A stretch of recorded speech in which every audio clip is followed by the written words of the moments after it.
Hello and Ya Ali Madet. Welcome to the session, Your Best Shot for Protecting Yourself This Fall, a part of your Health is Your Wealth series.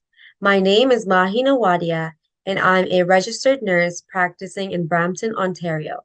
I serve as a lead in national programming of health promotion on the Aga Khan Health Board for Canada. We invite everyone to sit back and relax while we have a candid conversation with our panel about protecting yourself from respiratory illnesses. Before we continue, we would like to thank the volunteers who have helped us develop this webinar.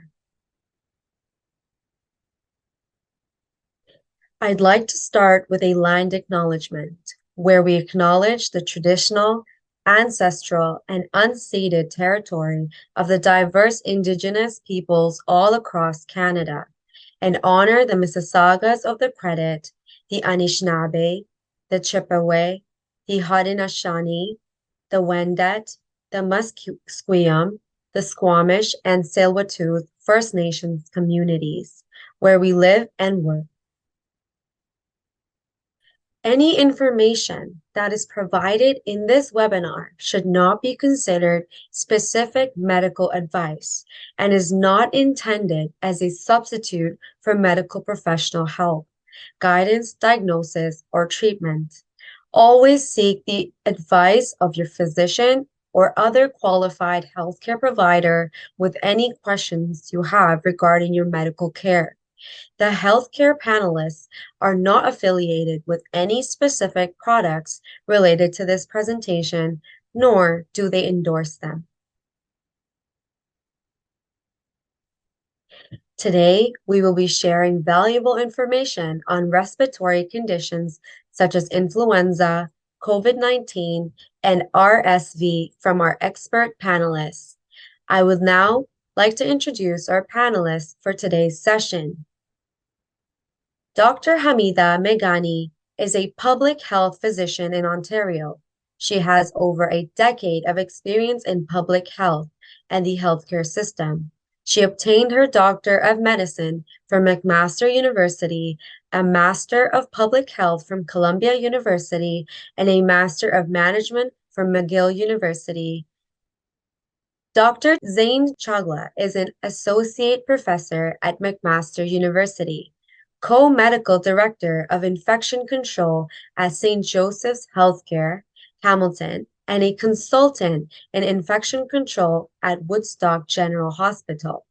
During the COVID-19 crisis, Dr. Zain Chagla has contributed to local, provincial, and federal policy planning and to several clinical trials on COVID-19 therapies. He has published works on COVID-19 research, epidemiology, testing, and infection control. Dr. Chagla has a Bachelor of Science and an MD from Queen's University. He also has a Master of Science in Infectious Diseases and a Diploma in Tropical Medicine and Hygiene from London School of Hygiene and Tropical Medicine. Thank you for taking the time to be here with us today. Over to you, Dr. Chagla. Thank you, everyone, and Yamidat, and thank you for joining us tonight. I'm very happy to present today, and really want to really emphasize that we do have a lot we can offer people to help. So, respiratory season is coming. This is a part of every season that we see, and winter season that we see in Canada. Part of having 4 seasons is having a respiratory season when it gets cold. For some, this is just, feeling unwell, but we do know respiratory viruses can make people sick. And the good news is over the last few years, we now have a number of different solutions to help keep people safe. So there's going to be people being sick around us, and that's going to be a normal part of the next few months. But staying up to date with vaccines, some good other protections, really can help make people manage this season properly and keep themselves and others and their families and friends safe. So I'm going to go over a few things in terms of how to stay healthy this respiratory season. Number one, exercise. We'll talk a little bit about this. Number two is sleeping well. Number three is washing our hands. This is something that I think we've been taught from day one, but through the pandemic has been something that we've relearned. This is good protection against respiratory viruses and other infections. And as long as we continue to be mindful of this while we're touching high touch surfaces, we really do reduce the risk of bringing these infections home with us. Number four is staying home when sick. This is really important. And again, something we should have been doing from day one. During the pandemic, I think we recognized that we need to give people time to recover from their illnesses when they're sick. But B, when staying home when sick, we also limit how much we spread these infections in the community. And so, if you're feeling unwell, stay home, give that chance to recover, and that not only protects you but protects others around you. Number five is masking, and we've been masking now for a couple of years. It's still a very important intervention, especially in indoor closed spaces where ventilation is poor, where there's lots of people around. It's also for those people who can't stay home when they're sick, if they have to be working, they're essential workers, or they have to do errands, that a mask while they're recovering from that illness helps again reduce the risk of spreading not only COVID-19, but other respiratory illnesses around. And then finally, what I'll talk about quite a bit is staying up to date with vaccines. And we have a lot of vaccines to be thankful for. And so really recognizing staying up to date is an important part for those members of the Jamaat who are eligible for them. So exercise. Winter is a time where we tend to be indoors more. Many become a little bit more sedentary, don't exercise as much with the cold. But it is a very important intervention during the season to make sure we stay with exercise. So this is a large number of studies that they put together looking at exercise and what it does for respiratory infections. And, overall, the number of infections probably are about the same in people who exercise versus who don't. But people who exercise will have less severe symptoms, so they'll feel better quicker. And the number of days with their symptoms are 2.2 days less if they exercise regularly. So, this is an easy intervention. There's good benefits for exercise, for mental health, for physical health, for cardiovascular health, but also keeping on top of exercise during the respiratory season is important for people, again, to reduce their illnesses as they come through them in the season. The second thing I'm going to emphasize is sleep. And we have a lot of data around how important sleep is during the respiratory season. So, for example, we have data from the UK and Finland that suggests that people who sleep very poorly have a high risk from influenza, have a high risk of COVID-19, have a high risk of ending up in hospital with these viruses, and generally have higher upper respiratory tract infections. And when you look at absolute numbers in the US, when they looked at 5 hours of sleep and less, that was where people saw the most risk. So they had more colds, more influenza, more head colds associated with having less than 5 hours of sleep. So, again, during the season, it's good, it's common sense, but prioritize getting a good amount of sleep. Make sure that, you have a comfortable place to sleep, that the temperature is okay, that you're not using devices and really trying to focus on sleeping appropriately. But this can really help as a simple measure to reduce the risk of getting ill with these infections and being hospitalized with these infections. So the thing I want to talk about the most is vaccinations. And we have a number of vaccines, 3 of them I'll mention tonight, that protect people against respiratory tract infections. But the big question is, why take a vaccine? Well, the big reason, and the one that we really, really want for most people, is that a vaccination will help prevent people from ending up in hospital. We know this for the influenza vaccine. We know this for the COVID-19 vaccine. And now we have an RSV vaccine, which I'll mention. And all of them show very good data that people, particularly people who are higher risk, are markedly reduced from ending up in hospital if they take their vaccines and stay up to date with their vaccines. Number 2 is limiting your illness with an infection. So some populations are not going to end up in hospital. They're going to have mild outcomes from their disease. But we have good data that vaccination can limit how many days you feel sick with these illnesses. So a couple days less of that influenza infection may actually be important for individuals so that they can get back to work, that they can spend more time with their families, that their energy is better, that they can get back to exercising and things that keep them happy in life. And so again, in the season where we're going to be exposed to many viruses, having a bit of protection for recovering faster probably is still important for most people.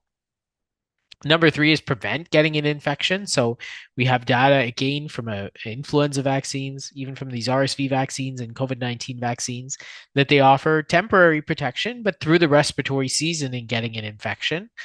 They're not perfect, but again, reducing that risk is really important. And you can't end up in hospital or end up sick for a number of days if you don't get the infection to begin with. Number four is prevent spreading an infection. And so we know that individuals, even if they do get these illnesses despite being vaccinated, these vaccines aren't perfect, but even if they do get these illnesses, the amount of virus they shed to others goes down. And that's an important part. So getting vaccinated not only protects you, but protects others from you, even in the worst case scenario in terms of spreading that infection. And the fifth thing I'm going to mention is protecting your heart. And I'll talk about this for a second, but we now have a greater understanding that these respiratory infections are not just simply a cough or a cold or even pneumonia in the worst case scenario. The sickness really does lead to effects on other parts of the body. And one thing that's been studied significantly over the last couple of years is heart attacks.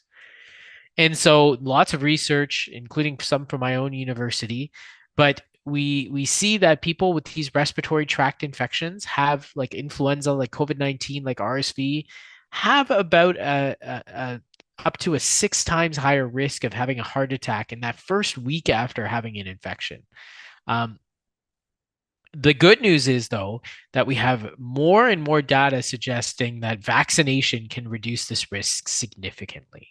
And so, for those of you who have medical conditions that put them at risk, who have heart conditions, who have diabetes, who have other risk factors for heart disease, who are of a particular age, getting a vaccine may not just be as simple as preventing or making that infection slightly better through the season.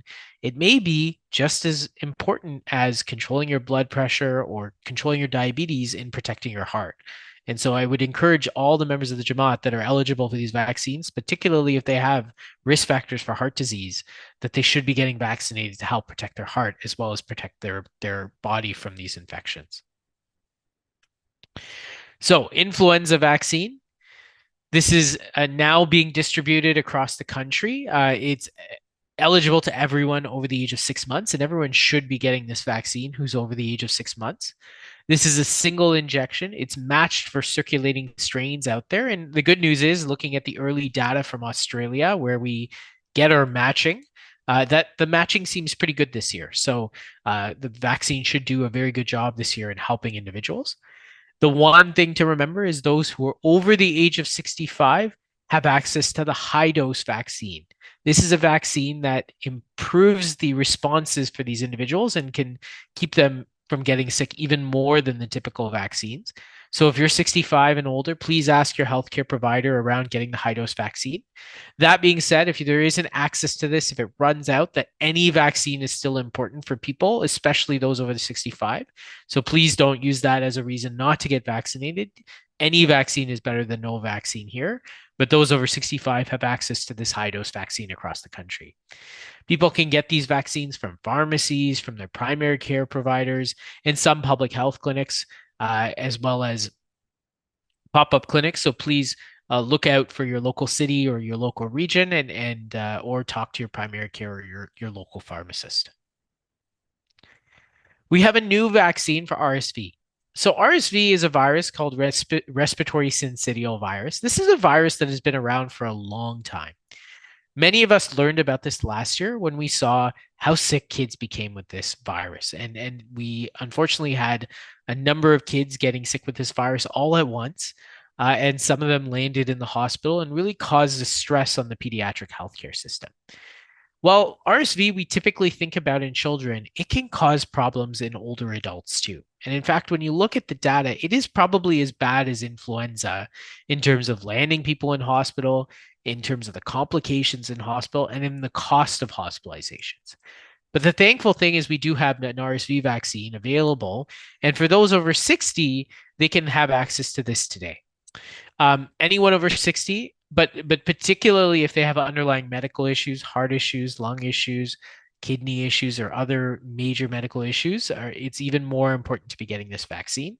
This is a single injection. It's the same vaccine for everyone, and it's a protein vaccine like many of our other prior vaccines. Where to get this? So this is available in a number of different paths, and in some provinces through pharmacies, in other provinces through doctors' prescriptions. It's important to ask in your local region, and there's usually information on your public health website.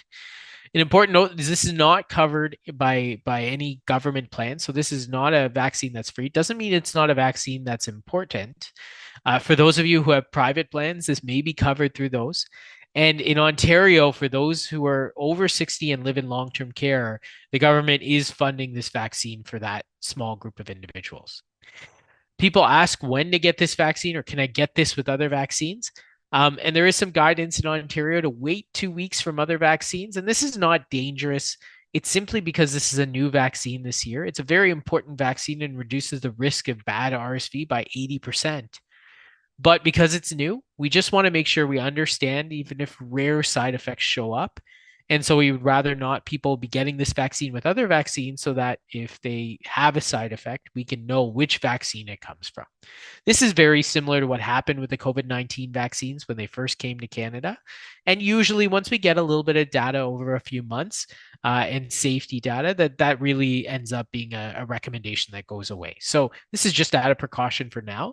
But if you are really insistent on getting these vaccines all at the same time, there's no reason why you cannot. It's just really a caution to wait a couple of weeks. Lastly, COVID-19 vaccines. So we now have updated vaccines to deal with the COVID-19 variants that are circulating in the community now. These have arrived in Canada. People are being immunized now. So these are available to everyone 6 months, and it's 6 months or older. And then the when to get it is 6 months either post last infection or post vaccine, whichever is sooner. So if your vaccine was 6 months ago and you haven't had an infection over the last 6 months, then get the repeat dose now. And if your last infection was 6 months ago and you haven't had a vaccine recently, then get the next vaccine now. This is really being prioritized now for those over 65 who live in long-term care, immunocompromised, who have medical issues, who live in high-risk communities, people who are healthcare workers and caregivers of people who are high risk. Those are the people being prioritized now and probably till the end of this month. And then into early October and November, the vaccine will be available to the general population. These are largely mRNA vaccines, similar to the Moderna and Pfizer vaccines that we've seen throughout this pandemic, but they're targeted towards newest variants. And these can be given in a number of different settings, and again, primary care offices and pharmacies and public health clinics. And we have good data now for giving this vaccine with a flu shot. So you can absolutely get a COVID-19 vaccine and a flu shot at the same time. This is now recommended, and it's a good way for people to get as quick as possible updated with their immunity going into the respiratory season. A couple of last points. So rapid tests are still available across the country. Some of you people still have some of their old test kits from a year or two ago. Many of these may have expired, but some of these green tests are actually not expired, and the expiry date was changed to 2024, recognizing that they still work pretty well. So again, good to check if you have those tests on, make sure they're not expired. And if they are, look online. You can actually find some resources to show if they're not expired. The issue now, and because people are now very immune to the virus, that many have had the virus before or have had vaccines or had both, it does take a little bit longer for people to test positive with these tests. So, particularly for people where this testing is important for treatment, and I'll talk about treatment just in a second, but if you're going to test yourself, test yourself on the day you have symptoms, but test yourself every day until about day 4 after your symptoms start. This is when the test should pick up COVID-19 by that point. You want to make sure you do the test appropriately. You swab your mouth and your nose and make sure you're getting a good amount of sample and that you know how to do the test from beginning to end. And if you're unsure, look it up online, look at resources, or try with another test while you're feeling well to make sure that you know how to do it appropriately. For people who do test positive, in every province, the criteria is a little bit different, but typically people who are older, who have medical conditions, who are immunocompromised, they do have access to COVID treatments. These are really effective therapies. One is Paxlovid and the other is remdesivir. The oral drugs are available through pharmacies or primary care. The IV drugs are available through provincial health networks. But if you are someone that is eligible for these treatments and you test positive, please reach out. These have to be started within 5 days of symptoms. So the sooner the better. And again, can really help reduce the risk of people getting sick enough to land in hospital. Lastly, many children will get their respiratory viruses this season. This is part of being a child, but there are certain things you do want to watch out for. So number one, prevention. There are COVID-19 vaccines available for children up till 6 months or older, and influenza vaccines. Both of these should be a part of the vaccine series in children, as well as staying up to date with regular and routine vaccines in that age group. There are some children that may get access to a special treatment for RSV. These are typically premature children or children who have heart or lung issues in their first year of life. And this is something that your pediatrician or your hospital will talk to you about if you're eligible. Most kids will have some respiratory viruses through the winter, and most can be managed at home.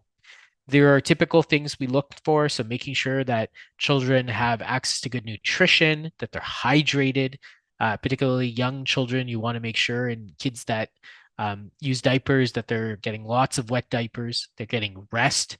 Tylenol and Advil is available now through many pharmacies. The supply issues are much better.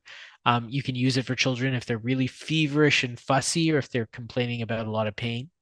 Nasal saline and suction can also help with congestion. And then, again, if kids are feeling okay, they can be managed at home, but there are reasons to seek medical attention.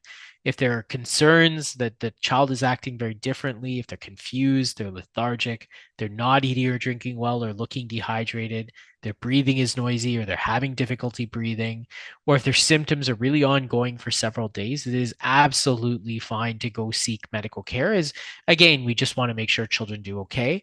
A reminder, children under the age of 1 month old should always seek medical attention if they have a fever, as again, those are medical emergencies. And generally, even children between the age of 1 month and 3 months should also at least talk to a medical provider if they have a fever that's unexplained as well.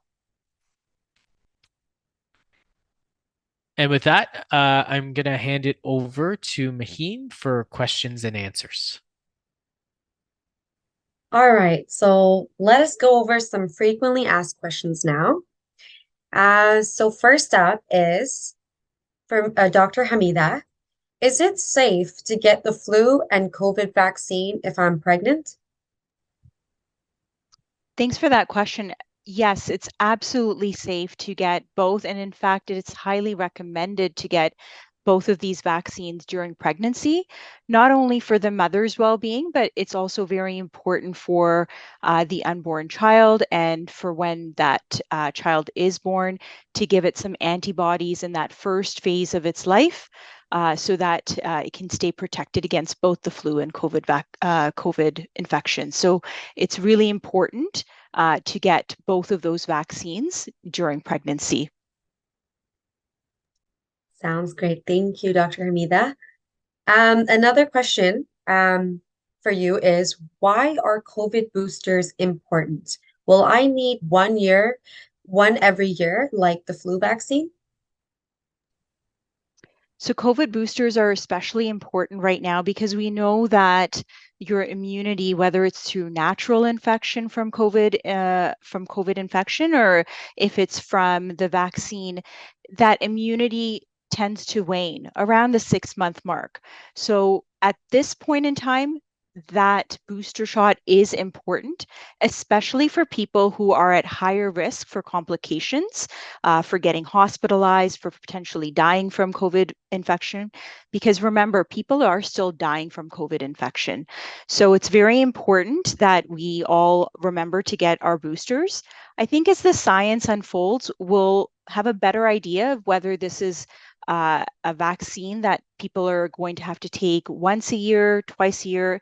It's hard to say right now, but at this time, it's really important to stay up to date, and up to date generally for high risk people means around the 6-month mark. Makes sense. Thank you, Dr. Hamidah. And then how long after getting COVID do I have to wait to get the vaccine? Dr. Hamidah. So for COVID, it's really important to wait that 6 months. So whether that's from infection or whether that's from getting your last booster dose or vaccine, it's important to wait about the 6-month mark. There may be some places in Canada where they're saying 3 months minimum, but generally the 6-month mark is something that most people will choose to go with, and that's because that's when most of your immunity starts to wane at that point. Sounds great. Thank you for clarifying that, Dr. Hamidah. So next question is for Dr. Zain. So at this point, a lot of people have had COVID-19 or have already been vaccinated. Is it still worth getting a new COVID-19 shot? And then isn't natural immunity enough? Yeah, so I agree. Many Canadians have had COVID-19 at this point, although there are some populations that still have not seen it, particularly some of our older and sicker populations, because of the fact that they've tried to shield themselves off quite a bit. So we do know natural immunity does give some protection, like vaccines, although as Dr. Meghani has said, this does wane off.